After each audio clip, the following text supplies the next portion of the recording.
strategy. What strategy best applied to a client? When we talk about certain strategy, right? Strategy is good so that you give the client an understanding how I can go about making this purchase. How can I possibly also exit this particular purchase? Alright, but it does not necessarily mean that entry and exit. It is also possible that certain strategy applies basically because of the circumstances that they are in. In your best or in your opinion, what are the strategies available? For what? Strategies for financing? For or buying. For buying. Which is the best possible strategy? We have got safe entry price. Safe entry price. So it's about entry and exit price. Okay, come on. Okay. First mover advantage is a strategy, ma? Correct? When you go in and when you come out, okay? First mover advantage and one more? Transformation. Transformation is not a strategy. It's not.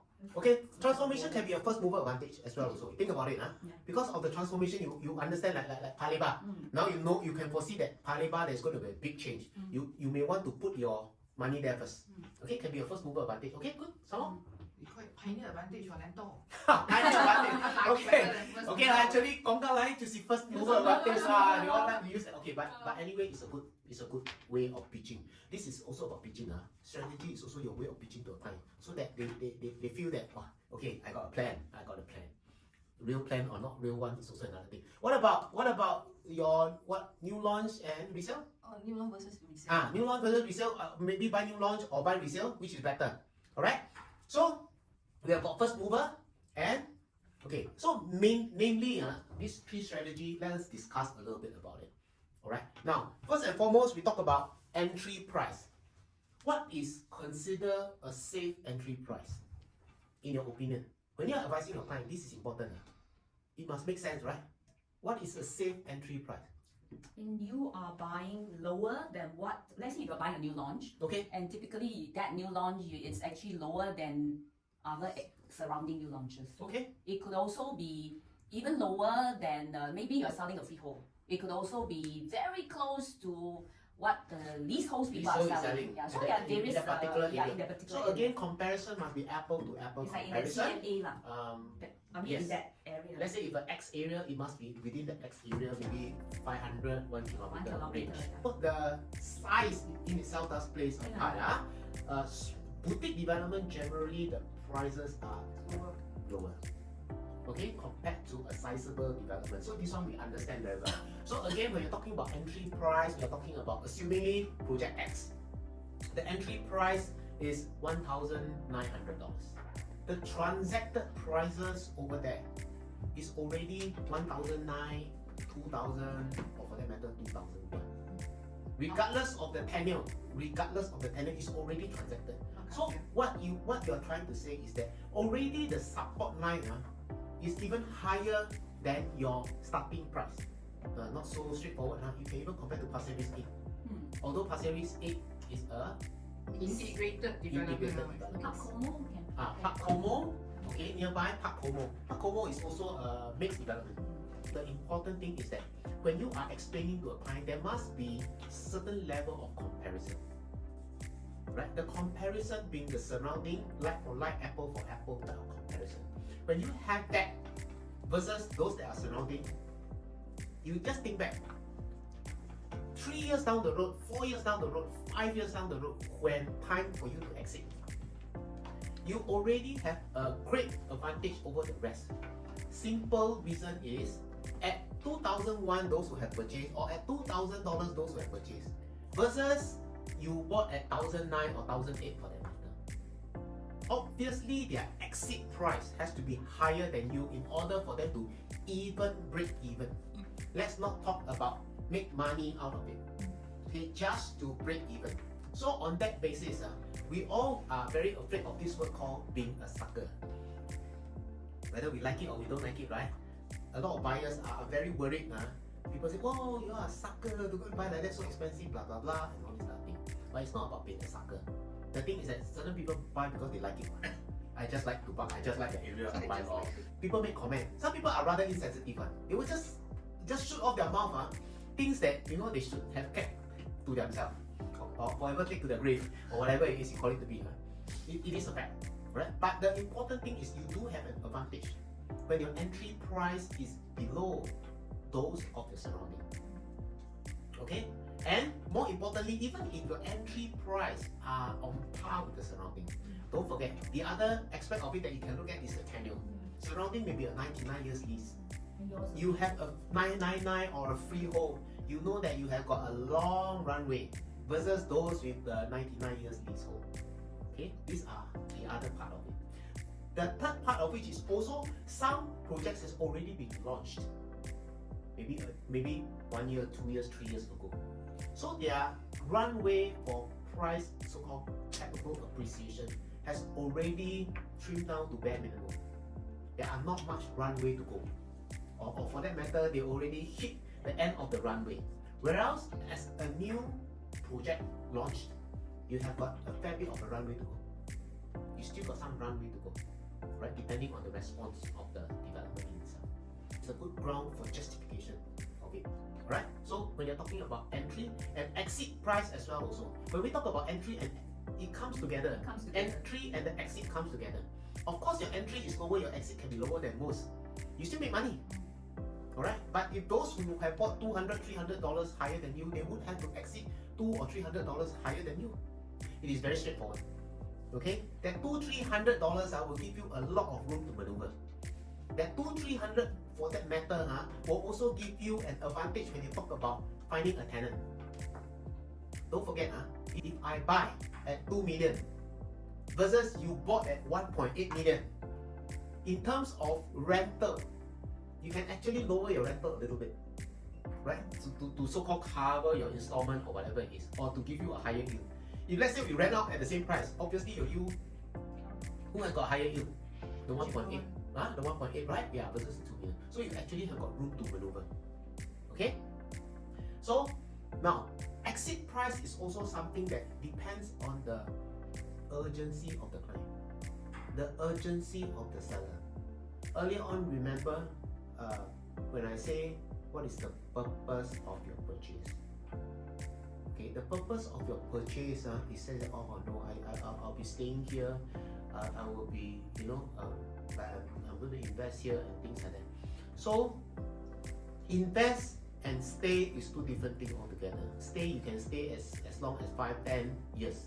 Invest, some people may have a strategy to exit 5 years down the road, 3 years down the road after the SSD. As long as they make certain decent sum of money, they can exit already. So when it comes to exit again, you need to understand what is the client needs at the very beginning part of it. Then can you plan a strategy of so-called exit? Okay, 3 years down the road, it may not be favorable for you to exit. So you still need to plan or give the client the contingency. What if you cannot exit 3 years down the road? What about 4 years? What about 5 years? Are you ready to wait it out or not?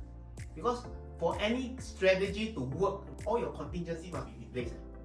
It's just like, let's say 3 years down the road, you say, oh, I want to exit 5 years. Let's say, okay, investor, I want to exit 5 years so I can maybe make 100 or 200, whichever. What if you are forced to sell on the 3rd year? Or what if you are forced to sell on the 2nd year? Whatever strategy, you can go and throw all down the drain already if you don't have any contingency. When I mean contingency, I'm talking about a contingency of the ability. If you are forced to sell, you got exit strategy. What strategy are we talking about? Whatever strategy you have, you can also throw down the drain already. Why? Because you're forced to sell. Okay, for whatever is the reason, for whatever is the reason. Alright, I'm not saying that it must be a bank mortgage sale or whatever, but maybe you really need the money. Maybe you got a better plan, or for even if I exit now, I may have to pay the SSD, right? Maybe this amount of money, if I pour into my investment, I get a whole lot more, whatever lah. Okay, so just remember, entry and exit strategy comes hand in hand, and it also depends on the circumstances of it, right? Okay, now the other part of which is we are talking about first mover advantage. So how does first mover advantage plays a part in the strategy of a buyer? Why would we even recommend first mover advantage to a buyer? Lower entry price, generally this holds true. That's not all the time. Yes. It has proven not all the time.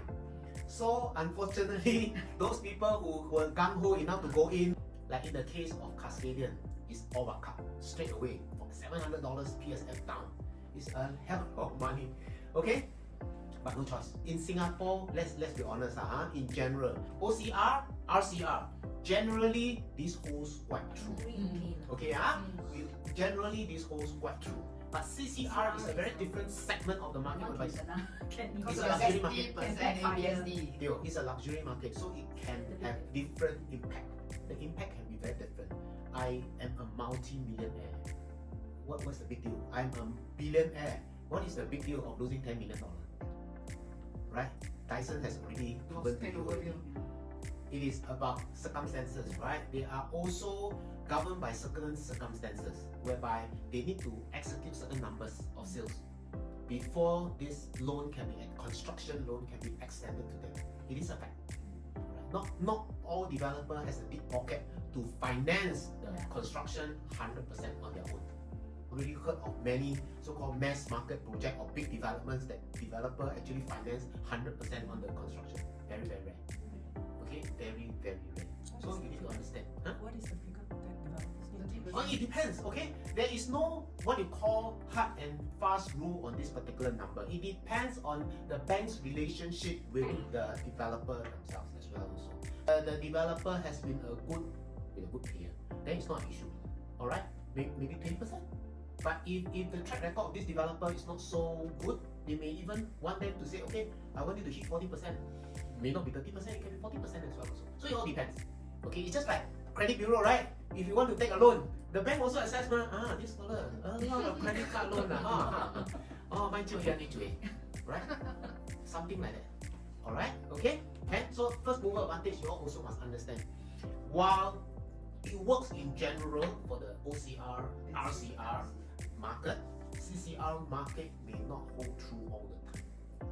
Alright, and the reason the developer needs to do this is because they need to garner certain sales number in order for them to fulfill the loan requirement from the bank. Okay, construction loan requirement. So we have got new launch and resale again. So what is it about new launch and what is it about resale that people wants to consider? Knowing full well that new launch and resale is a price gap, right? Okay. All right. So for a new launch, okay, let's divide into two. New launch. What is the advantage of new launch? It's progressive. Everybody enter same price. Progressive. Everybody enter at the same price. Sharon? You have the first mover advantage for a new launch. Longer tenure, 99. Longer tenure. Okay, you start fresh. Okay, you start fresh. Yes. Okay. For the same location, you have many units to choose from. For the same location, you got more choices essentially in a development, right? Maybe you have got 3 bedroom, I've got 60 units, 70 or 100 units to choose from. Okay, good. Now let's flip to the resale. Okay, Monica, resale. What would you be looking out for? Quantum should be lower. So if the budget for the buyer is cannot be even the cheapest of the new launch, then will be Same budget, probably can get a bigger house. You can move in immediately. You can move in immediately, correct. Resale, you can move in immediately, Or you right? can get a tenant. Or buy one with an existing tenancy. good rental. Yes. Okay. She said everything.